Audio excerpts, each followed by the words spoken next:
Selamat malam para pendengar Anugerah Bonapasugit dimanapun Anda berada. Kiranya Tuhan Yesus Kristus memberkati Anda semuanya.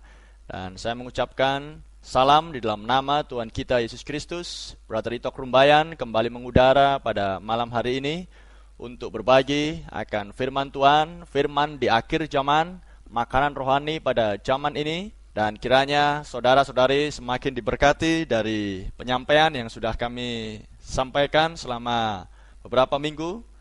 Dan saya percaya iman saudara semakin ditambahkan, pengetahuan saudara akan firman Tuhan semakin ditambahkan, dan lebih dari semuanya itu, Anda semakin dibuat untuk siap bagi kedatangan Kristus yang kedua. Dan dari 3 minggu yang terakhir, di mana saya sudah menjelaskan kepada Anda semuanya tentang benih yang dihidupkan, yang harus berada dalam suasana yang benar, benih yang dihidupkan untuk siap bagi pengangkatan. Maka saya percaya bahwa kalau ada benih ilahi, ada benih yang telah ditentukan di dalam hati saudara, dan yang Tuhan telah taruh ke dalam hati Anda jauh sebelum dunia ada, maka saya percaya ketika Tuhan memanggil Anda oleh firman makanan rohani di zaman ini, maka benih itu akan menyaut, benih itu akan merespon, dan benih itu akan dihidupkan, dan Tuhan akan membawa ke dalam suasana yang benar supaya benih bertumbuh dengan baik dan semakin bertumbuh sampai kepada kematangan, dan Anda siap bagi kedatangan Kristus yang kedua, pertemuan di udara dengan anak Allah.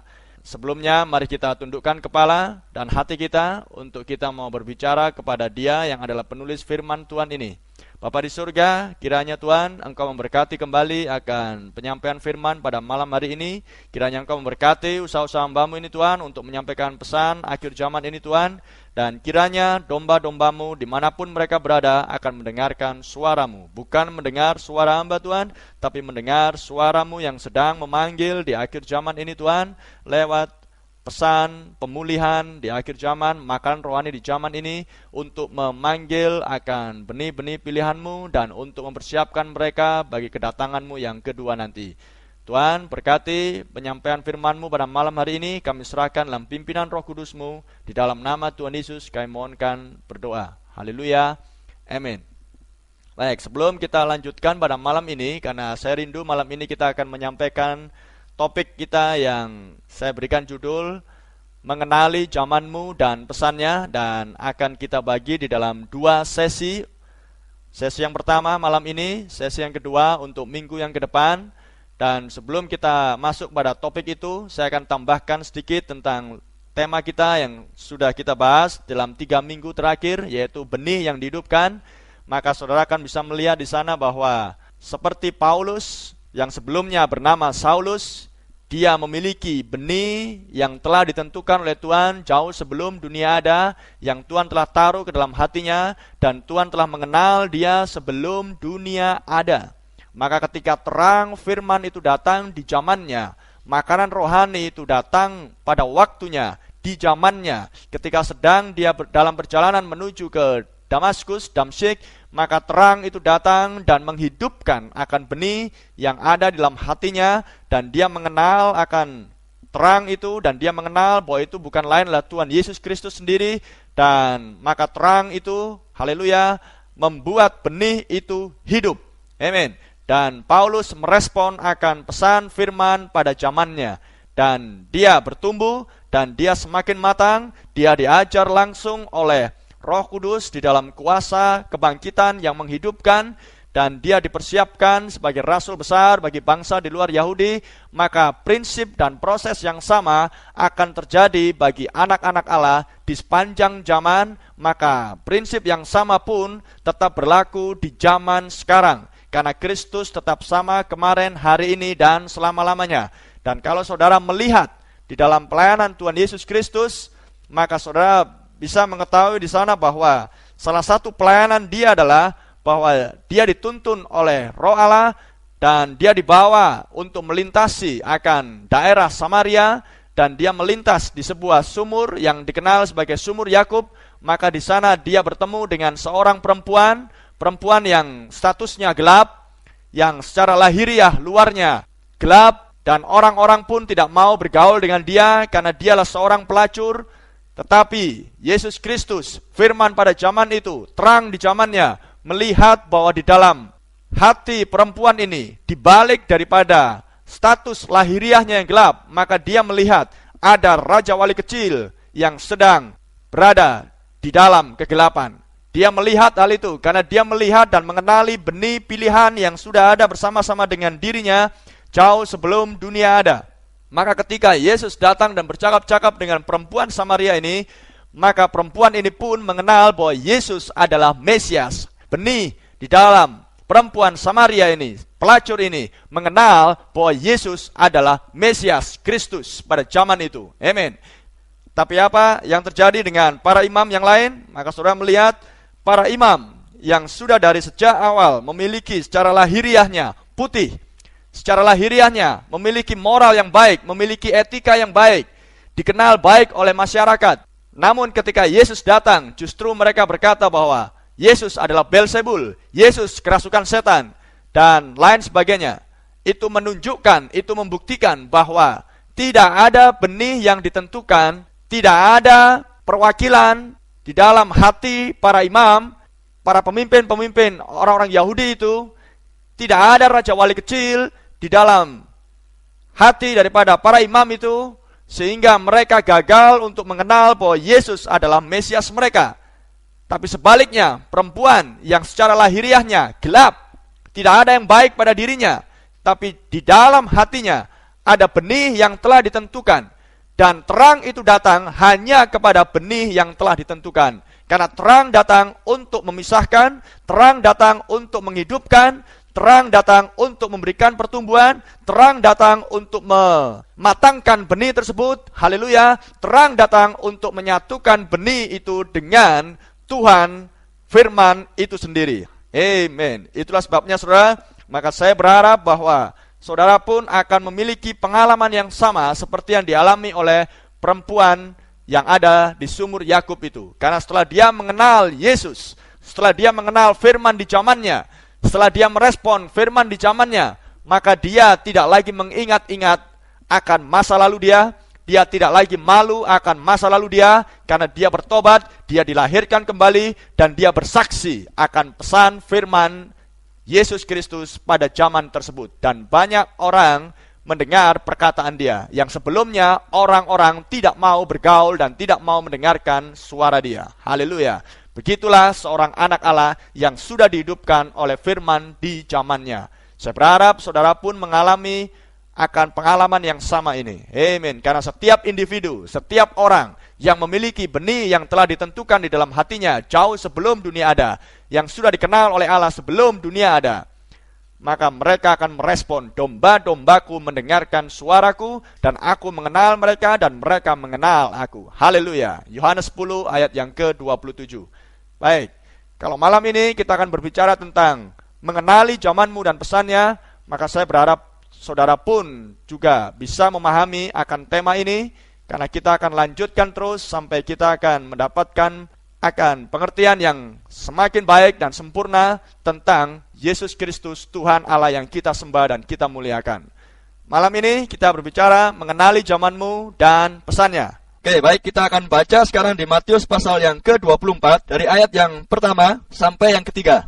Sesudah itu Yesus keluar dari bait Allah lalu pergi. Maka datanglah murid-muridnya dan menunjuk kepada bangunan-bangunan bait Allah. Ia berkata kepada mereka, "Kamu melihat semuanya itu? Aku berkata kepadamu, sesungguhnya tidak satu batu pun di sini akan dibiarkan terletak di atas batu yang lain, semuanya akan diruntuhkan." Ketika Yesus di atas Bukit Zaitun, datanglah murid-muridnya kepadanya untuk bercakap-cakap sendirian dengan dia. Kata mereka, "Katakanlah kepada kami, bila manakah itu akan terjadi, dan apakah tanda kedatanganmu dan tanda kesudahan dunia?" Saudara para pembaca Alkitab yang sejati, yang senang membaca firman Tuhan, tentunya kita sebagai orang percaya senang membaca Alkitab, makanan firman Tuhan, maka saudara akan melihat bahwa Matius pasal 24 berisi tentang nubuatan dari Tuhan Yesus Kristus, dan juga berisi tentang hal-hal yang rahasia yang akan terjadi di masa-masa yang akan mendatang sampai dengan zaman kita. maka tentunya hal ini adalah berisi tentang rahasia dan misteri, dan tentunya sebagai orang percaya,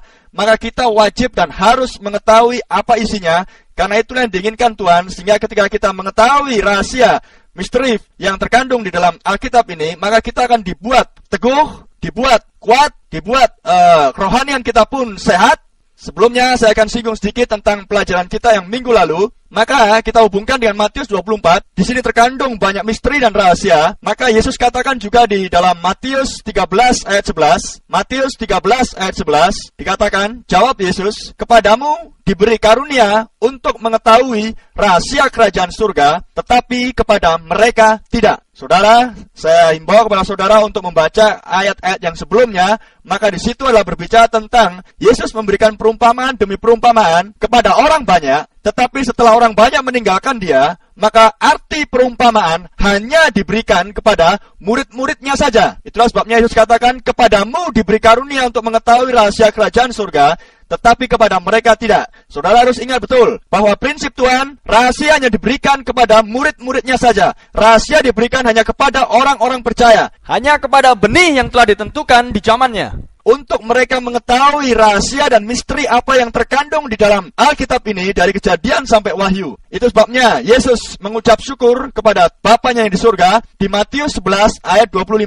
Matius 11 ayat 25. Dia berkata, pada waktu itu berkatalah Yesus, aku bersyukur kepadamu, Bapa, Tuhan langit dan bumi, karena semuanya itu engkau sembunyikan bagi orang bijak dan orang pandai, tetapi engkau nyatakan kepada orang kecil. Matius 11 ayat 25. Saudara perhatikan di ayat yang 25 ini, bagian yang terakhir. Tetapi engkau nyatakan kepada orang kecil. Di dalam bahasa Inggrisnya, versi King James, bukan dikatakan orang kecil, tetapi adalah bayi-bayi yang hendak mau belajar. Saya ulangi lagi dengan terjemahan sesuai dengan versi King James. Tetapi engkau nyatakan kepada bayi-bayi yang hendak mau belajar. Nah, saudara perhatikan di sini. Di Matius 13 ayat 11, Yesus katakan bahwa rahasia hanya diberikan kepada murid-muridnya, dan siapa murid-muridnya? Bukan lain adalah orang-orang yang sederhana atau bayi-bayi yang mau belajar. Dan saudara lihat secara natural, secara jasmaniahnya, bayi diberi makan apa saja, maka dia akan menerima apa yang dia makan. Dan bayi bisa bertumbuh menjadi dewasa oleh karena tergantung dengan jenis makanan apa yang dia terima. Amin? Itulah sebabnya kita sudah menjelaskan tentang makanan rohani pada waktunya atau firman di zamannya, sesuai dengan eranya. Itu sebabnya di akhir zaman, maka Tuhan akan berikan kepada kita pun makanan yang sesuai dengan zaman kita, untuk membuat kita menghasilkan sesuai dengan apa yang Tuhan inginkan di akhir zaman. Hidup sebagai orang percaya, hidup sebagai bayi-bayi, tapi tidak selamanya saudara dan saya seorang bayi. Tiba waktunya bahwa kita beranjak sampai kepada kedewasaan. Amin. Kepada kesempurnaan sebagai orang percaya. Haleluya. Itulah yang dikatakan oleh Tuhan Yesus di Matius 5 ayat 48. Hendaklah kamu sempurna, sama sebagaimana Bapakku yang di surga sempurna. Itu sebabnya pastikan saudara, pastikan, sekali lagi saya ulangi, makanan apa yang saat ini sedang kita makan. Artinya, makanan rohani atau firman apa yang saat ini sedang kita makan. Karena seperti yang minggu lalu saya ajarkan bahwa Daud melakukan kehendak Allah di zamannya. Dengan kata lain, Daud tidak membangun bahtera seperti di zaman Nuh, namun kita tahu bahwa bahtera adalah juga firman Tuhan. Daud tidak mengeluarkan Israel dari Mesir seperti yang dilakukan oleh Musa dengan pesan pembebasan, dan kita tahu bahwa firman yang disampaikan oleh Musa juga adalah firman Tuhan dari Tuhan yang sama, dari Allah yang sama. Amin. Tapi Daud tidak mengerjakan semuanya itu. Tapi Daud mengerjakan sesuai dengan firman Tuhan yang berlaku di zamannya. Dan kalau saudara bisa menangkap hal-hal ini, maka saudara akan melihat. Saya ambil contoh lagi. Tuhan Yesus datang pada waktu di bumi menjadi manusia, firman yang menjadi manusia, namun dia tidak mengerjakan apa yang dilakukan oleh Yohanes Pembaptis. Yohanes Pembaptis adalah seorang nabi, Alkitab katakan, dan dia adalah yang mempersiapkan jalan bagi kedatangan Mesias. Dan apa yang dilakukan oleh Yohanes Pembaptis adalah juga penggenapan kehendak Allah yang sudah dinubuatkan oleh Maleakhi 3 dan Yesaya 40.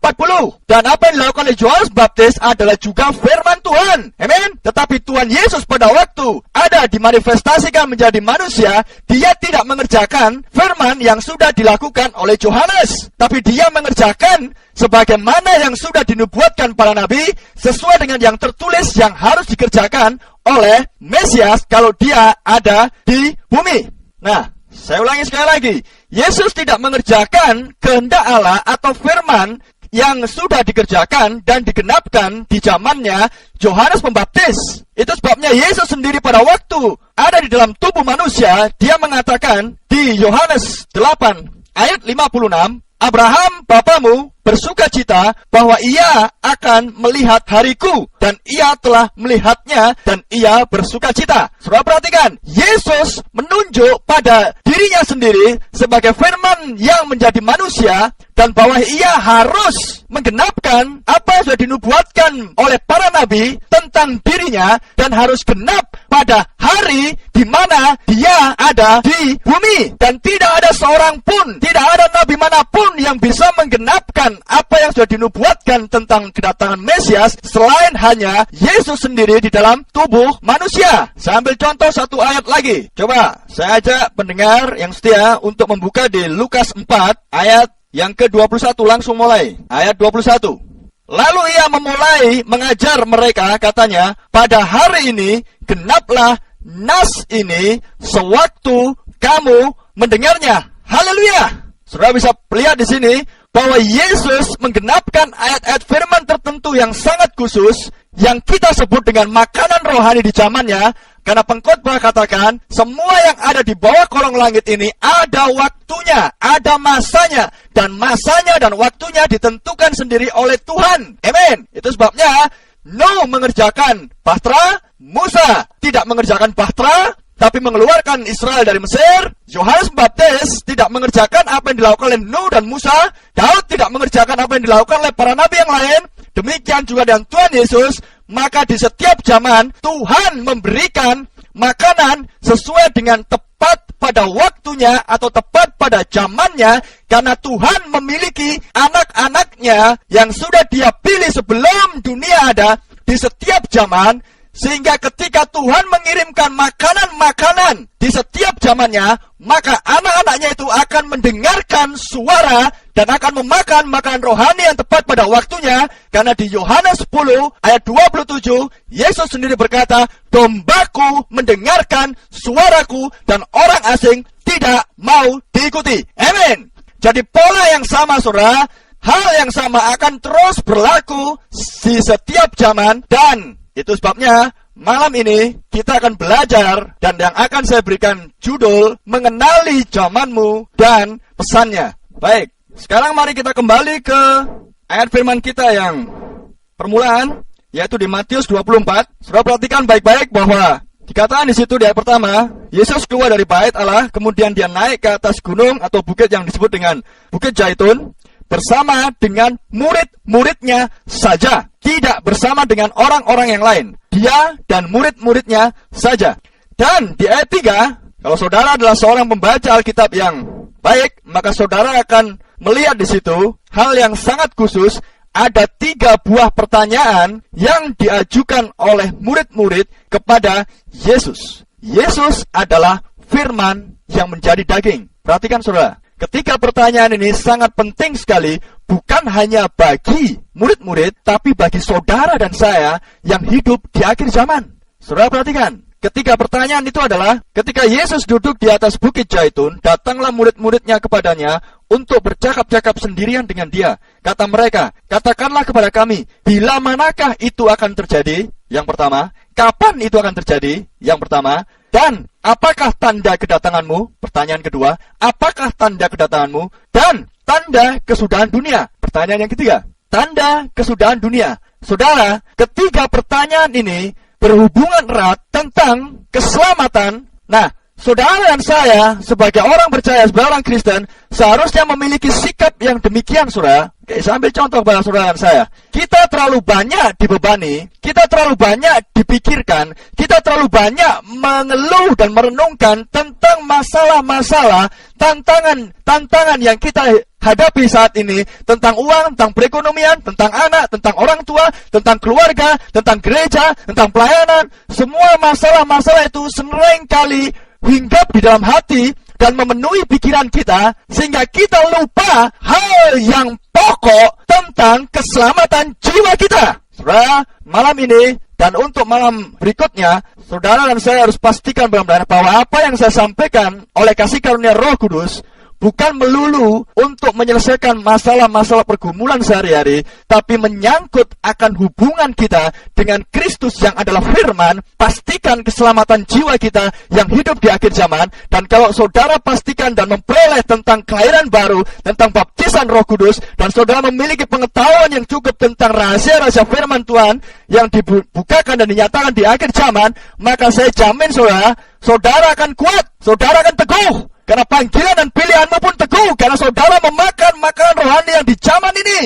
Maka apapun tantangan, godaan datang, amen. Masalah datang, haleluya. Tentang anak, tentang keluarga, tentang mungkin pacar, tentang suami, tentang istri, dan lain sebagainya, saudara akan sanggup untuk menghadapi dan sanggup untuk mengatasinya. Tapi pastikan terlebih dahulu saudara memiliki sikap yang sama seperti yang dimiliki oleh murid-murid ini ketika mereka bertanya kepada Yesus ketiga pertanyaan yang sangat-sangat khusus sekali. Amin. Itulah seharusnya yang dimiliki di dalam hati setiap orang percaya, mereka yang hidup di akhir zaman. Karena saya akan berbicara tentang kenapa ketiga pertanyaan ini akan menyangkut tentang keselamatan, menyangkut tentang penghakiman bagi mereka yang menolak, dan menyangkut tentang kebinasaan bagi mereka yang tidak bisa melihat tanda-tanda zaman. Itulah sebabnya topik saya malam ini adalah mengenali zamanmu dan pesannya. Matius 24 adalah salah satu pasal yang sangat berisi, yang sangat hal yang sangat misterius. Tapi di akhir zaman, Tuhan sudah berjanji bahwa Dia akan membukakannya.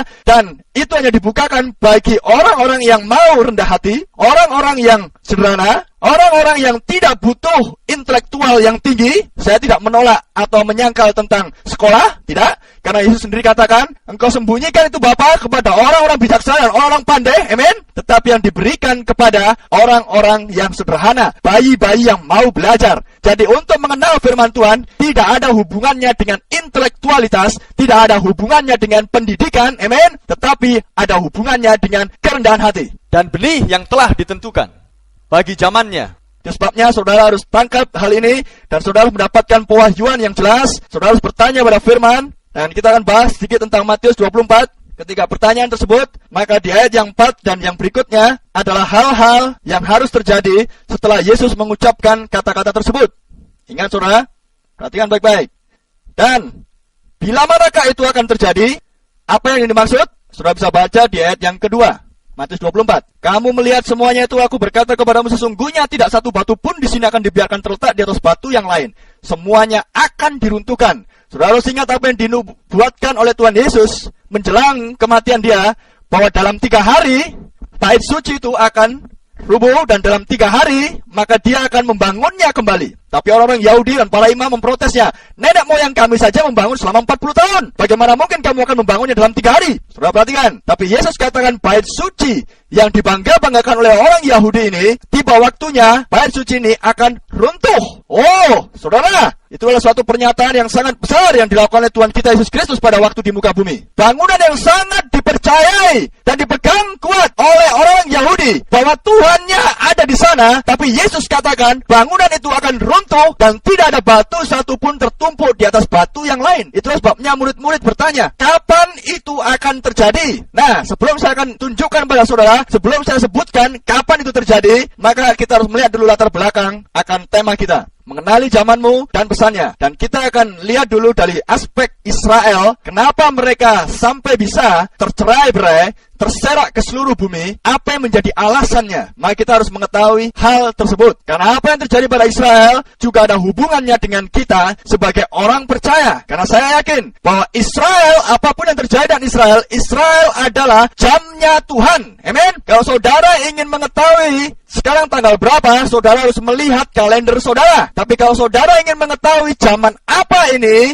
maka saudara harus melihat Israel sebagai jamnya Tuhan. Haleluya. Nah, apa yang terjadi dengan Israel? Kita melihat pada waktu Yesus sebagai Mesias datang, Dia ditanyai oleh orang-orang Farisi dan Saduki. Itu tertulis di Matius 16 ayat 1-3. Matius 16 ayat 1-3. Yesus katakan kepada mereka, kemudian datanglah orang-orang Farisi dan Saduki hendak mencobai Yesus. Mereka meminta supaya ia memperlihatkan suatu tanda dari surga kepada mereka. Tetapi jawab Yesus, pada petang hari karena langit merah, kamu berkata hari akan cerah. Dan pada pagi hari karena langit merah dan redup, kamu berkata hari buruk. Rupa langit kamu tahu membedakannya, tetapi tanda-tanda zaman tidak. Tetapi tanda-tanda zaman tidak. Amin. Haleluya. Sudah perhatikan. Malam ini kita akan terfokus pada hal Israel sebagai sebuah salah satu daripada tanda zaman. Kita tahu ketika firman datang kepada mereka di dalam wujud manusia, maka kita tahu saudara, firman itu ditolak. Firman itu disangkali oleh orang-orang Yahudi. Dengan cara apa mereka menyangkal firman itu? Dengan cara membuat firman Tuhan tidak berdampak, tidak berefek kepada jemaat, bahkan kepada dirinya sendiri.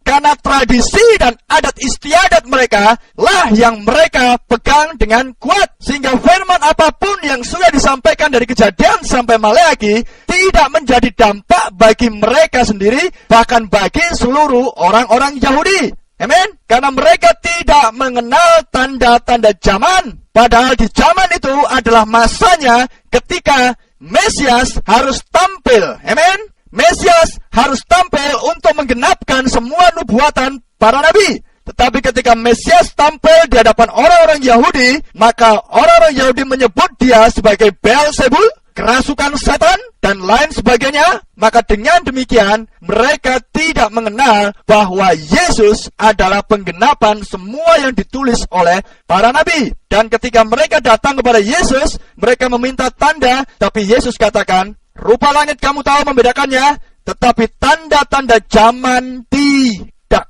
Nah, saudara perhatikan, mereka tidak mengenal tentang tanda-tanda zaman. Itulah sebabnya pada waktu Yesus ada di muka bumi, dia melakukan pekerjaan-pekerjaan yang tidak bisa dilakukan oleh orang-orang percaya atau orang-orang yang religius, yang menyebut dirinya sebagai keturunan Abraham, yang menyebut dirinya sebagai murid-murid Musa, dan yang selantiasa berkumpul di rumah-rumah ibadat Yahudi untuk mendengarkan apa yang dikatakan oleh nabi-nabi mereka. Namun ketika mereka melihat Yesus, mereka justru menentang apa yang dilakukan dan apa yang dikerjakan oleh Yesus. Sedangkan Yesus sendiri hanya mengerjakan apa yang menjadi kehendak Bapanya yang di sorga. Itulah sebabnya di Yohanes 14 ayat yang ke-11, Yesus berkata, percayalah kepadaku bahwa aku di dalam Bapa dan Bapa di dalam aku, atau setidak-tidaknya percayalah karena pekerjaan-pekerjaan itu sendiri. Dan pekerjaan-pekerjaan inilah yang tidak dipercayai oleh orang-orang Yahudi. Yesus membangkitkan orang mati, Yesus menyembuhkan orang kusta, Yesus membuat orang lumpuh berjalan, Yesus mencilikkan mata orang buta yang buta dari sejak lahirnya. Semua pekerjaan-pekerjaan itu tidak bisa dikerjakan oleh imam-imam Yahudi, ahli-ahli Taurat, dan lain sebagainya, oleh karena mereka sudah terikat dan sangat terikat dengan adat istiadat dan tradisi mereka. Sehingga mata mereka buta untuk bisa melihat pekerjaan-pekerjaan Tuhan yang ada di antara mereka dan tanda-tanda yang sudah dilakukan oleh Tuhan Yesus. Tapi sudah ingat, apa yang dilakukan oleh Tuhan Yesus pun tidak bisa dipungkiri oleh orang-orang Yahudi. Itu sebabnya seorang pengajar Israel yang bernama Nikodemus di Yohanes 3 bertemu dengan Yesus, dan dia sendiri mengatakan bahwa tidak ada seorang pun yang bisa melakukan hal-hal ini kalau dia tidak diutus oleh Tuhan. Amin. Nah, hal yang sama saudara, apa yang terjadi dulu di zaman Israel akan terulang sendiri di akhir zaman. Karena pada waktu Yesus datang adalah kedatangan dia yang pertama. Kedatangan Kristus yang pertama. Amin. Dan saya akan hubungkan sedikit dengan kedatangan Tuhan. Kedatangan Tuhan ada 3 kali. Kedatangan dia yang pertama adalah untuk menebus mempelai wanitanya. Perhatikan, saya ulangi lagi. Kedatangan Kristus ada 3. Kedatangan dia yang pertama adalah untuk menebus mempelai wanitanya. Kedatangan dia yang kedua adalah untuk mengambil mempelai wanitanya. Menggenapkan 1 Tesalonika pasal yang keempat, akan ada pertemuan di udara, akan ada pengubahan tubuh, akan ada pengangkatan. Kristus akan mengambil mempelai wanitanya dari bumi, dan kedatangan yang ketiga, dia akan datang bersama dengan mempelai wanitanya di kerajaan 1000 tahun. Dan saudara perhatikan, di setiap peristiwa dari kedatangan dia, maka Tuhan senantiasa memberikan sebuah peringatan terlebih dahulu kepada orang-orang di zaman tersebut, dan itulah yang disebut dengan makanan rohani di zamannya. Maka bagi mereka yang memakan makanan ini, mereka akan selamat. Tapi bagi mereka yang tidak memakan dan tidak bisa melihat tanda-tanda zaman, mereka akan binasa di dalam penghakiman Tuhan. Amin. Saudara perhatikan baik-baik kali ini, karena ini sangat berhubungan erat dengan kita yang ada di akhir zaman. Maka hal yang sama, sebelum di akhir zaman dia akan mengambil mempelai wanitanya dari bumi, maka dia akan memberikan juga kepada kita makanan rohani di zamannya. Amin. Maka barang siapa yang akan memakan makanan rohani ini, dia akan sehat, dia akan kuat, dia akan tampil sebagai seorang mempelai wanita yang cantik, yang tidak bercela-cela, yang kudus, yang sempurna, sehingga pada saat Yesus datang, maka dia akan bertemu di udara. Tapi mereka yang tidak memakan makanan rohani ini, dan yang tidak mengenali tanda-tanda di zamannya, mereka akan masuk ke dalam penghakiman Tuhan setelah mempelai wanita diangkat. Amin. Saya bukan sedang mengajari saudara-saudara yang mungkin hamba Tuhan yang sedang mendengarkan khotbah ini, tapi saya hanya berbagi apa yang sudah dituliskan dalam Alkitab, yang sudah ditaruh oleh Roh dalam hati saya untuk disampaikan kepada saudara-saudara semuanya. Nah, kembali lagi tentang Matius 24. Maka pertanyaan yang pertama, kapan bait suci itu akan runtuh? Maka saudara melihat, karena Yahudi menolak firman di zamannya, karena orang Yahudi menolak Yesus Kristus yang adalah firman untuk zaman mereka, amin, maka tiba waktunya Yahudi akan menerima penghakiman. Karena setiap pelanggaran harus ada hukuman. Setiap pelanggaran harus ada hukuman. Dan sebelum Tuhan menghukum, maka Tuhan harus memberikan sebuah peringatan terlebih dahulu. Tuhan memberikan sebuah makanan terlebih dahulu. Tuhan memberikan sebuah pesan terlebih dahulu. Tuhan memberikan sebuah firman yang tepat pada waktunya. Amin. Dan sekali lagi, mereka yang tidak bisa menerima ini, mereka akan masuk penghakiman. Tapi mereka yang bisa menerimanya oleh kasih karunia Tuhan, maka mereka akan masuk ke dalam kemuliaan bersama dengan Tuhan kita, Yesus Kristus. Nah, apa yang terjadi dengan Yahudi 2000 tahun yang lalu? Karena mereka menolak Yesus yang adalah firman yang menjadi manusia. Oh, saudara, maka orang Yahudi berkata, biarlah darahnya tertanggung atas kami dan atas anak-anak kami. Apa yang terjadi? Setelah kematian Kristus, Matius 24 ayat 3, tiga pertanyaan tadi tergenapi satu demi satu. Maka apa yang terjadi? Kita tahu, pada waktu itu orang-orang Yahudi menantikan Mesias, dan mereka berharap bahwa kalau Mesias datang ke bumi, maka Mesias akan membebaskan Israel dari penjajahan Romawi. Betul? Apakah itu yang dikatakan oleh Alkitab? Saudara bisa cek sendiri dalam Alkitab. Mereka berharap bahwa kalau Mesias datang, Mesias akan membebaskan Israel dari penjajahan Romawi. Tapi tidak demikian. Konsep berpikir mereka sudah salah. Mereka berpikir dengan cara daging. Mereka berpikir ala Yahudi. Mereka berpikir dengan konsep gerejawi. Padahal ketika Mesias datang, dia akan datang untuk membebaskan orang-orang percaya, mempelai wanitanya dari belenggu dosa. Dia akan mencurahkan darahnya sebagai anak domba Allah untuk menebus mempelai wanitanya. Amin. Bukan untuk membebaskan mereka dari penjajahan Romawi. Yesus tidak ada hubungannya dengan perpolitikan di zaman itu. Amin. Haleluya. Itu sebabnya, karena mereka memiliki konsep yang salah, memiliki cara pandang yang salah, mereka tidak mengenal Mesias dengan cara yang semestinya sesuai dengan Alkitab. Dan oleh karena penolakan mereka kepada firman, maka harus ada penghukuman. Itulah sebabnya, apa yang terjadi?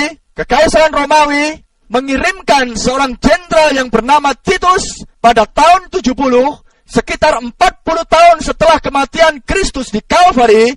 Maka tentara Romawi mengepung tembok Yerusalem, mengepung kota Yerusalem, amin, yang mana tindakan itu hanyalah untuk menggenapkan apa yang sudah dinubuatkan oleh Tuhan Yesus, yang sudah dikatakan di Matius 24. Apa yang terjadi pada kisah itu adalah seorang sejarawan yang bernama Yosefus menuliskan dengan sangat detail tentang apa yang berlangsung pada masa itu ketika bait suci itu akan benar-benar runtuh dan tidak satupun batu akan terletak di atas batu yang lain. Perhatikan saudara, di Yerusalem pada waktu itu juga ada orang-orang percaya, para pengikut Kristus. Seperti Andreas, seperti Petrus, seperti murid-murid yang lain, dan lain sebagainya, mereka juga hidup di kota yang sama. Di kota yang sama juga ada Farisi, Saduki, kelompok Herodes, ahli Taurat, mereka yang mengklaim keturunan Abraham, mereka yang mengklaim pengikut Musa, mereka yang mengklaim menantikan kedatangan Mesias. Jadi dua kelompok manusia ini hidup di kota yang sama. Tapi satu kelompok yang adalah murid-murid Kristus, mereka mengenali tanda-tanda zaman, mengenali zaman apa mereka hidup, amen. Tapi kelompok yang lain tidak mengenali tanda-tanda zaman, amen. Mereka tidak mengenali di zaman apa mereka sedang hidup. Sehingga apa yang terjadi? Ketika orang-orang percaya di Yerusalem mendengar bahwa Romawi mengirimkan Jenderal Titus bersama dengan pasukannya, oh glory, perhatikan saudara, maka genap Matius 24 ayat yang ke-16, Matius 24 ayat ke-16, maka orang-orang yang di Yudea haruslah melarikan diri ke pegunungan. Orang yang sedang di peranginan di atas rumah, janganlah ia turun untuk mengambil barang-barang dari rumahnya. Dan orang yang sedang di ladang, janganlah ia kembali untuk mengambil pakaiannya. Celakalah ibu-ibu yang sedang hamil atau yang menyusukan bayi pada masa itu.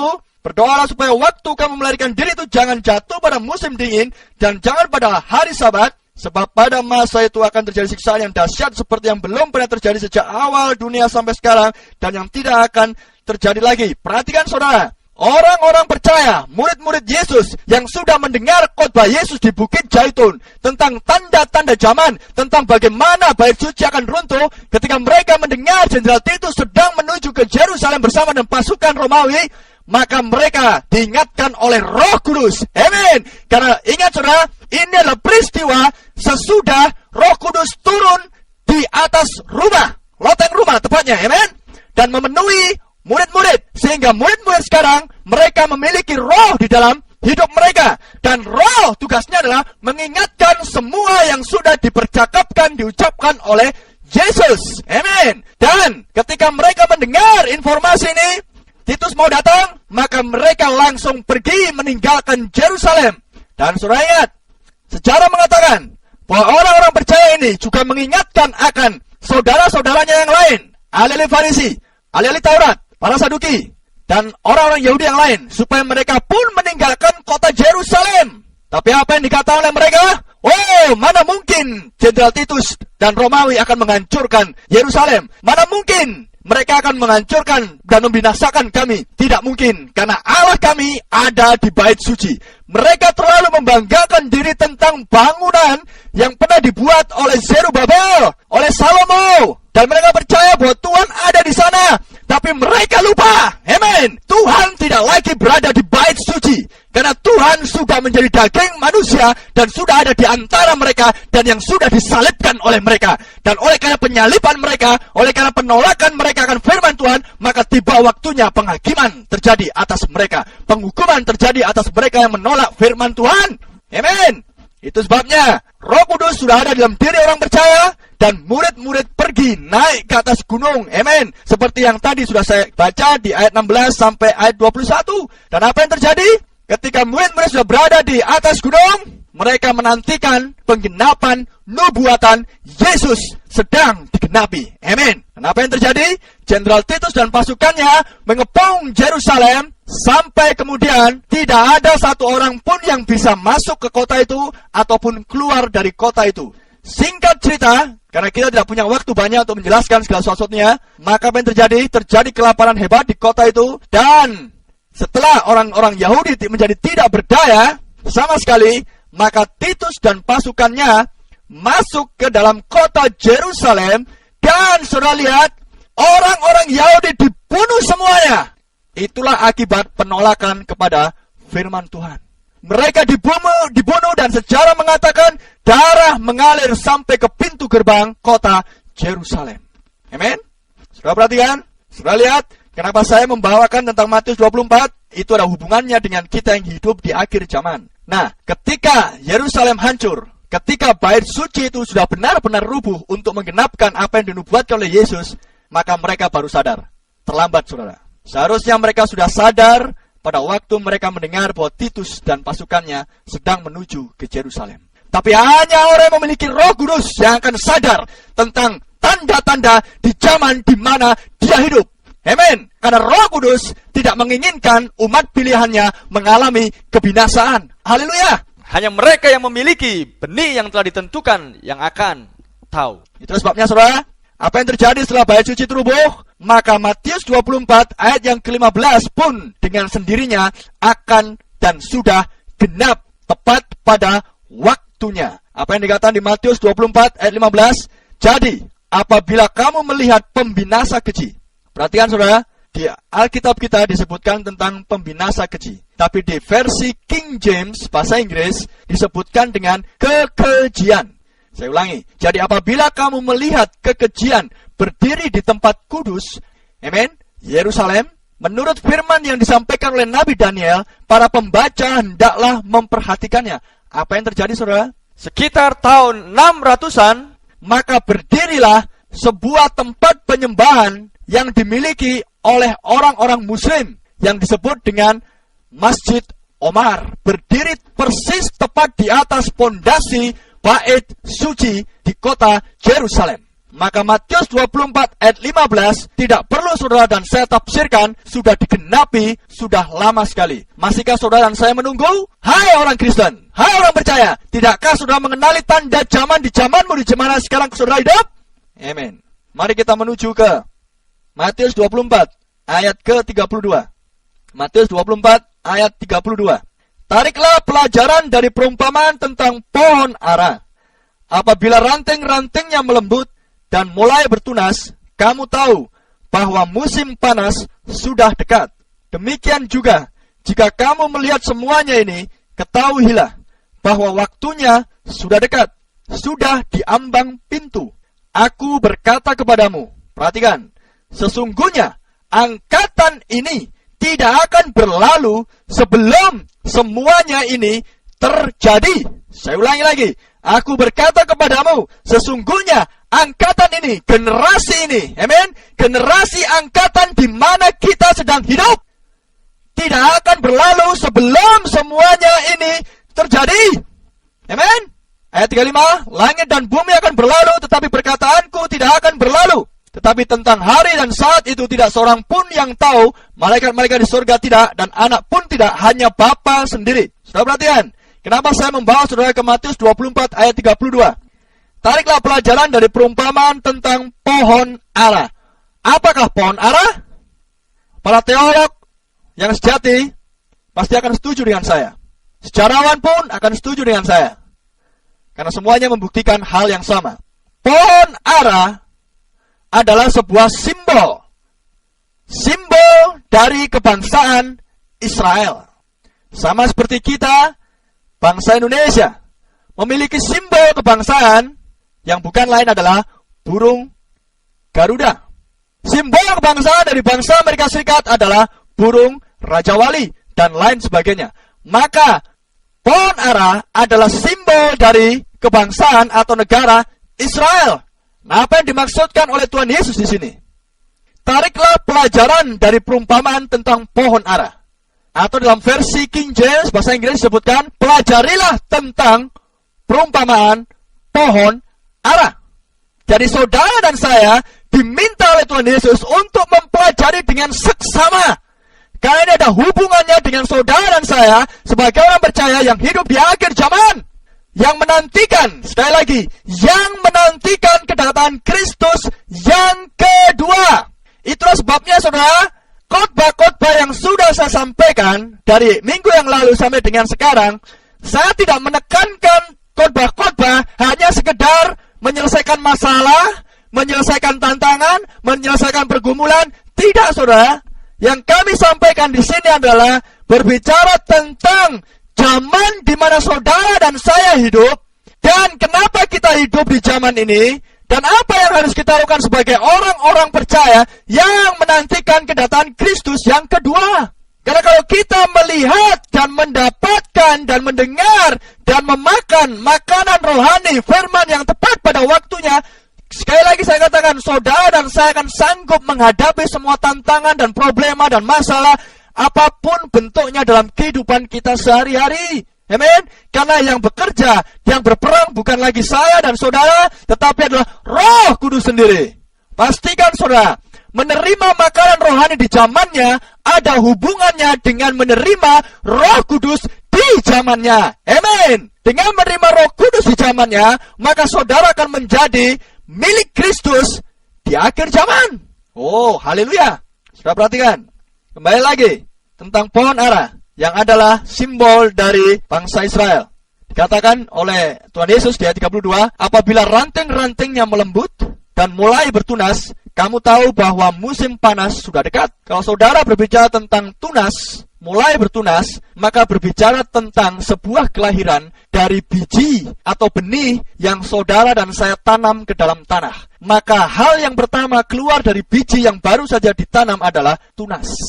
Dan tunas itulah tunas muda. Maka dengan kata lain, Alkitab sudah menjanjikan dan bernubuat bahwa Israel akan dilahirkan. Tapi dalam hal ini, kita melihat tentang tanda-tanda zaman untuk mengenali zaman apa kita hidup dan apa pesannya melalui apa yang berlangsung dan terjadi pada Israel. Masih banyak tanda-tanda yang lain yang minggu-minggu berikutnya akan saya sampaikan dengan pertolongan Tuhan. Jadi kita terfokus sekarang pada kondisi Israel. Ingat, Israel sudah menolak firman, menolak Yesus, menolak Mesias, maka Israel kemudian mendapatkan penghakiman dari Tuhan, dan kemudian sudah lihat Israel tercerai-berai ke 4 penjuru bumi. Israel tercerai-berai, terserak kemana-mana ke seluruh dunia. Amen. Tapi tiba waktunya Yesus mengingatkan kepada kita sebagai orang percaya bahwa Israel akan bertunas kembali. Amin. Dan tepat pada tahun 1948 pada bulan Mei, Israel memproklamirkan dirinya sebagai sebuah bangsa atau negara yang merdeka. Dan itu adalah sebuah tanda yang besar yang harusnya saudara dan saya perhatikan baik-baik. Amin. Haleluya. Karena sekali lagi, melalui perang dunia pertama dan melalui perang dunia kedua, sekali lagi Israel kembali ke tanah airnya, kembali ke Palestina. Amin. Dan itu semua sedang dan sudah dikerjakan oleh Tuhan sendiri untuk menggenapkan janjinya. Karena selama Israel berada di luar tanah perjanjian, di luar Kanaan, maka Israel tidak akan pernah diberkati. Itulah sebabnya Tuhan harus membawa Israel, memaksa Israel dengan rasa nasionalisme yang tinggi untuk membawa Israel kembali lagi ke tanah airnya. Amin. Untuk menggenapkan janji nubuatan Alkitab yang sudah dinubuatkan oleh para nabi. Haleluya. Dan saudara, apa yang terjadi setelah Israel ada di Palestina, itu adalah untuk menunjukkan bahwa pada saat yang bersamaan Tuhan sedang menggenapkan janjinya bagi mempelai wanitanya, yaitu orang-orang pilihannya di luar bangsa Israel, di luar bangsa Yahudi. Haleluya. Perhatikan saudara, karena kalau saudara perhatikan, saudara lihat apa yang sedang berlangsung di Yerusalem sekarang menjadi pusat perhatian bagi seluruh dunia. Amin. Baik perpolitikan dan yang lainnya. Maka saudara lihat, apapun yang terjadi di sana menjadi pusat perhatian orang-orang di seluruh dunia. Perhatikan baik-baik saudara, Israel menjadi sebuah tanda yang besar di akhir zaman. Perhatikan kondisi kehidupan kita, perhatikan Israel, perhatikan zamannya dan zaman di mana sedang saudara hidupi saat ini. Itu sebabnya Yesus katakan, kalau kamu melihat ranting-rantingnya melembut dan mulai bertunas, kamu tahu bahwa musim panas sudah dekat. Demikian juga jika kamu melihat semuanya ini, perhatikan, semuanya ini apa semua? Baik alam yang bergejolak, baik bangsa-bangsa yang juga mendapatkan kemerdekaan di tahun-tahun yang berdekatan dengan kemerdekaan Israel. Sudah perhatikan baik-baik. Pada tahun-tahun itu, bangsa-bangsa yang lain pun juga ikut memerdekakan diri, memproklamirkan kemerdekaannya. Karena di kitab Lukas, kita buka ayatnya, di Lukas 21, ayat yang ke-28, apabila semuanya itu mulai terjadi, bangkitlah dan angkatlah mukamu, sebab penyelamatanmu sudah dekat. Perhatikan saudara, ada hubungannya dengan keselamatan jiwa kita. Seperti yang dikatakan oleh di Matius 24 ayat yang ke-33 tadi. Jika kamu melihat semuanya ini, ketahuilah bahwa waktunya sudah dekat, sudah diambang pintu. Kembali lagi ke Lukas 21 ayat 28. apabila semuanya itu mulai terjadi, bangkitlah dan angkatlah mukamu, sebab penyelamatanmu sudah dekat. Ayat 29. Lalu Yesus mengatakan perumpamaan ini kepada mereka. Perhatikanlah pohon ara atau pohon apa saja, karena mereka semuanya sedang dan sudah menggenapkan apa yang tertulis dan dinubuatkan oleh Lukas 21 ayat ke-29. Ayat 30 sekarang. Apabila kamu melihat pohon-pohon itu sudah bertunas, amen, kamu tahu dengan sendirinya bahwa musim panas sudah dekat. Ayat 31. Demikian juga jikalau kamu melihat hal-hal itu terjadi, ketahuilah bahwa kerajaan Allah sudah dekat. Ayat 32.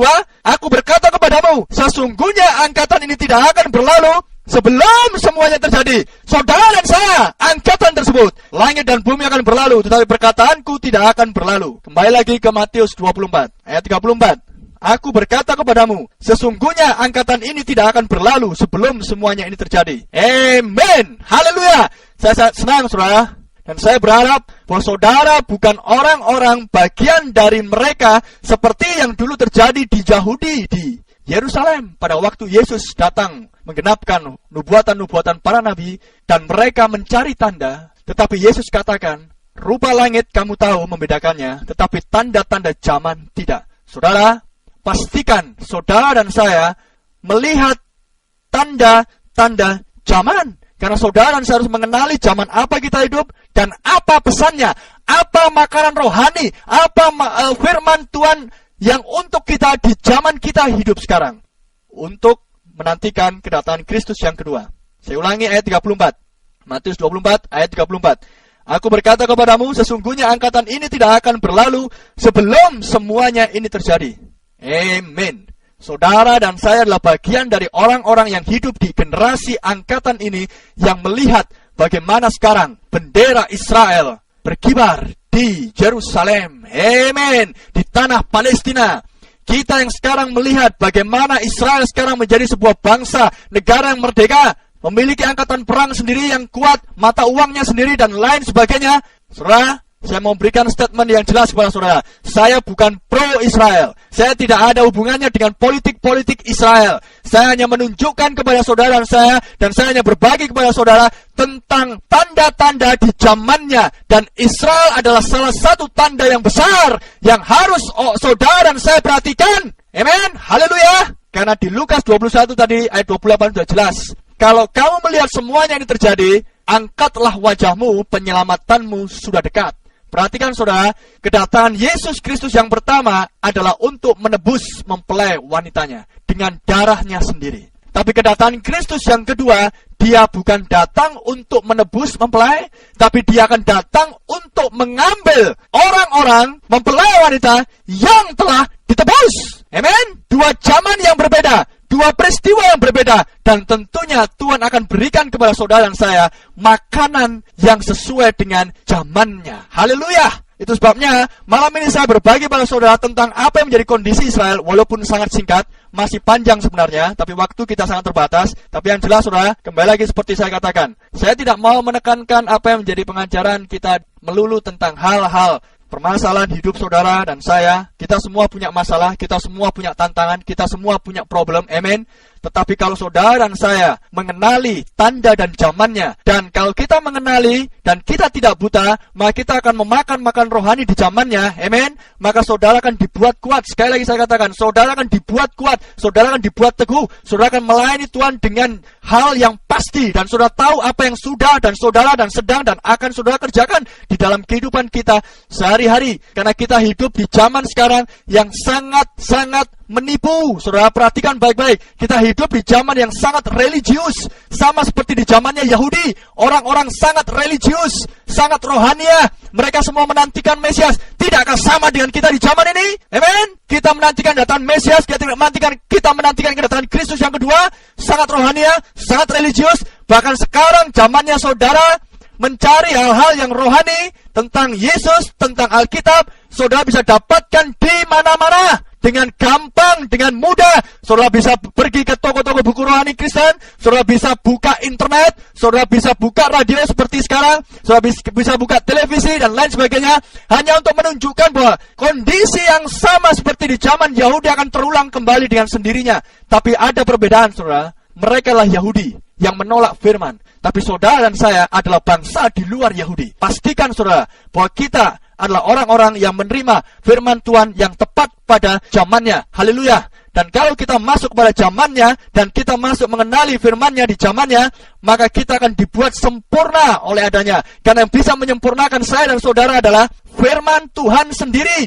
Kita akan dibuat kudus. Amin. Kita akan dibuat kudus sama seperti Dia kudus adanya. Haleluya. Dan itu sebabnya saudara, saya ingin mengimbau kepada saudara dan meminta kepada saudara ikutin terus acara program siaran khotbah di Radio Anugerah Bonapasugid setiap Sabtu malam sampai bulan Agustus. Dan saya yakin saudara akan mendapatkan jawabannya dengan pasti.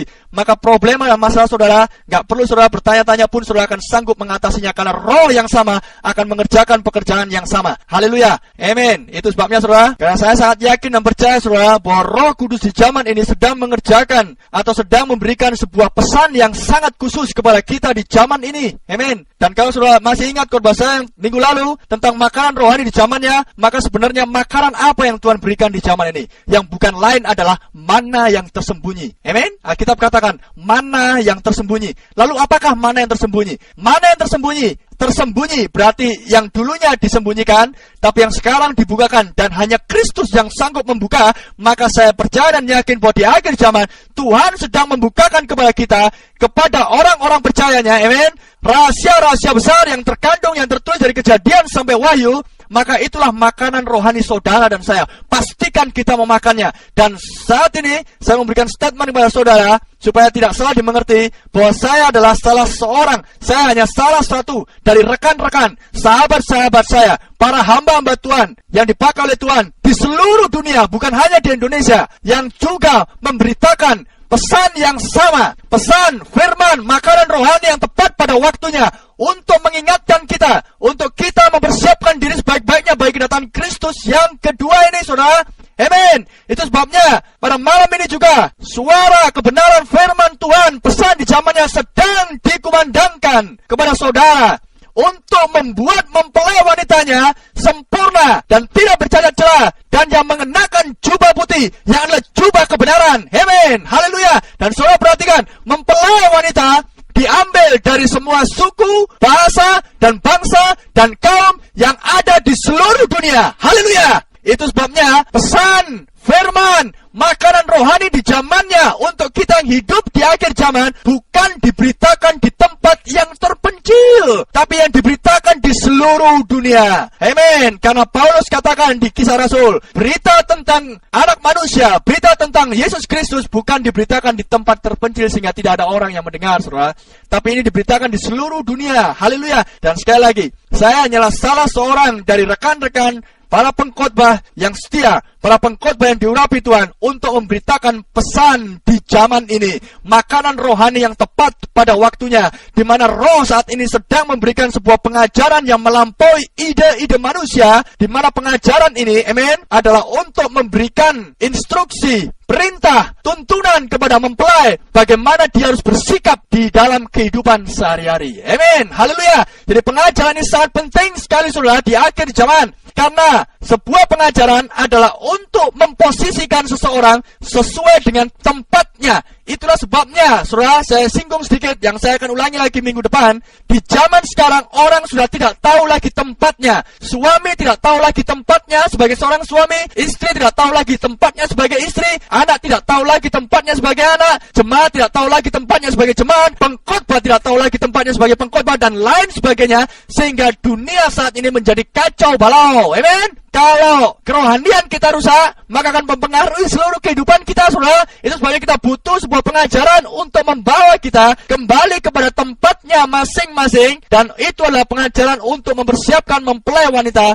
bagi kedatangan dia yang kedua kali. Amin. Dan saya mau sebutkan sekali lagi, saudara, kepada saudara semuanya yang saya kasih di dalam nama Tuhan Yesus Kristus, pengajaran ini sendiri sudah berlangsung hampir 40 tahun lamanya. Haleluya. Dan saya mengucap syukur bahwa Tuhan memberikan kesempatan kepada kami untuk bisa memberitakan lewat radio Teladan FM. Dan saya mau perhatikan, saudara, perhatikan tanda-tanda zaman yang saat ini sedang berlangsung di sekeliling saudara. Saudara bisa melihat melalui televisi, saudara bisa mendengar dari radio, saudara bisa melihat melalui internet, saudara bisa membaca dari surat-surat kabar, dan lain sebagainya. Maka tidak ada alasan bahwa kita tidak bisa mengetahui, kita hidup di zaman apa sekarang ini. Dan malam ini saya hanya baru menyinggung tentang Israel. Dan itu pun baru poin yang sedikit. Tapi minggu-minggu ke depan kita akan singgung tanda-tanda yang lain dari sudut-sudut pandang yang lain dalam kehidupan kita sehari-hari. Puji Tuhan, terpujilah nama Dia. Haleluya.